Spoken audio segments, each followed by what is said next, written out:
Hello बच्चों, welcome to my YouTube channel और मैं हूं आपकी रीना मैम। बच्चों, आपका फरवरी माह का असाइनमेंट कक्षा 10वीं का आ चुका है, जो कि हमारा इस साल का लास्ट असाइनमेंट है। तो बच्चों, हम देख लेते हैं असाइनमेंट में क्या क्या प्रश्न पूछे हैं। प्रश्न पूछा है पहला, प्रगतिवाद की 3 विशेषताएं लिखिए। तो बच्चों, यहाँ पे आपका शब्द सीमा है 50 से 75, जिसमें आप पहले प्रगतिवाद के बारे में 4 लाइन लिखेंगे। उसके बाद हम उसकी विशेषताएं लिखेंगे। विशेषताएं में शोषितों के प्रति सहानुभूति, नारी शोषण के विरुद्ध मुक्ति की आवाज़, आर्थिक व सामाजिक समानता पर बल। इस तरह से आप इसको लिखेंगे अच्छे से। फिर बच्चों, अगला प्रश्न है, आपका नाम लिखे है। देखिए, याद रखिएगा, इसमें आपको नाम लिखना है लास्ट में, तो आप लिखेंगे लिखे। आपका नाम लिखे है। आप शासकीय उच्चतर माध्यमिक विद्यालय अंबिकापुर में अध्ययनरत हैं। आप अपने प्रचार को पत्र लिखें जिसमें आपके पिताजी का स्थानांतरण मतलब तबादला बिलासपुर हो गया है। तो आप शाला स्थानांतरण प्रमाण पत्र और चरित्र प्रमाण पत्र अपने प्रचार से मांगे। तो इसमें आपको सबसे पहले कैसे लिखना है, सेवा में प्रचार महोदय, ये मैंने शॉर्टकट लिखा है। आप भी ऐसे लिखेंगे तो कुछ नहीं होगा, नंबर आपको पूरे के पूरे मिलेंगे। और फिर उसके बाद हम लिखेंगे विषय कि आपको क्या चाहिए, फिर महोदय करके आप अपनी बात यहाँ पे लिख सकते हैं। फिर धन्यवाद, दिनांक जिस दिन आप लिखेंगे असाइनमेंट उस दिन का डेट डाल दीजिएगा और यहाँ पे आपके आज्ञाकारी छात्र लिखे।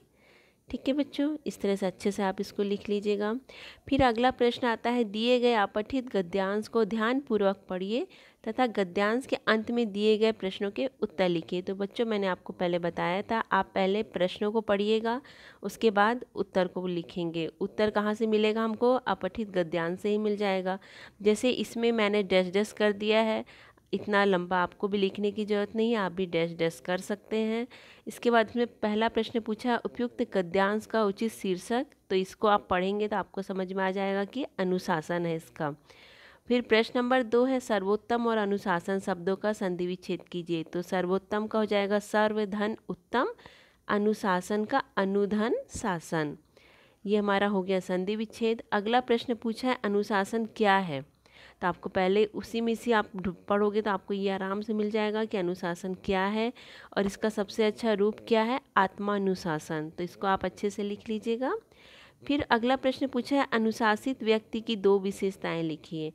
तो आप इसको अपने, मैंने जहाँ पढ़ा है उसमें इस टाइप से लिखा है, आपके अपठित गद्यांश में आप भी आप थोड़ा सा घुमा के भी लिख सकते हैं इसको। फिर प्रश्न नंबर 5 है, अनुशासन और नैतिकता एक दूसरे से अलग नहीं है, स्पष्ट कीजिए। तो आपको बताना है कि यह अलग नहीं है बल्कि एक दूसरे पर निर्भर है। अनुशासन और नैतिकता के बारे में आप लिख लीजिएगा। फिर हमारा अगला प्रश्न है, अधोलिखित विषयों में से किसी एक विषय पर लगभग 200 से 250 शब्दों पर निबंध लिखना है, जिसमें आपका पहला है जीवन में खेलों का महत्व और छत्तीसगढ़ के तीर्थ स्थान।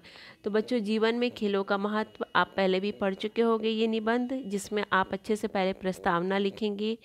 उसके बाद खेलों के विषय में पुराना दृष्टिकोण क्या था वो लिख दीजिए पॉइंट डाल के। फिर खेलों के विषय में नया दृष्टिकोण क्या है उसको लिख दीजिए। फिर एक पॉइंट और आपका बन जाएगा, खेलों के चुनाव की क्या उपयुक्तता है ना हमारे भविष्य के लिए, उसको आप लिख सकते हैं। और लास्ट में आप लिखेंगे उपसंहार। उसी तरह से छत्तीसगढ़ के तीर्थ स्थल पूछा है। तो छत्तीसगढ़ आपको पता ही है कि सांस्कृतिक धरोहर है, जहाँ पर बहुत सारे प्राचीन मंदिर है। ये हमारा छत्तीसगढ़ एक आस्था का केंद्र है। तो यहाँ पे क्या क्या है, जैसे दंतेश्वरी देवी मंदिर है, अपना बिलासपुर में है, बहुत सारे मंदिर हैं, तो उसके बारे में आप अच्छे से लिख सकते हैं। तो बच्चों, आपका ये असाइनमेंट को आप बहुत अच्छे से लिखिएगा। हर एक पेज में एक प्रश्न का उत्तर लिखिएगा और शब्द सीमा का ध्यान रखिएगा। और आपको ऑल द बेस्ट, आपका एग्ज़ाम आ रहा है। मैंने अपना सैम्पल पेपर डाला है, इससे पहले मैंने किया था 10th क्लास का, उसको आप ज़रूर देखिएगा। और इस असाइनमेंट का प्रश्न पत्र का उत्तर का PDF आपका डिस्क्रिप्शन बॉक्स में है। तो बच्चों, अगर आपको मेरा चैनल अच्छा लगे तो इसे लाइक कीजिए, शेयर कीजिए, और अगर आपने अभी तक सब्सक्राइब नहीं किया है तो सब्सक्राइब कीजिए। All the best, thank you.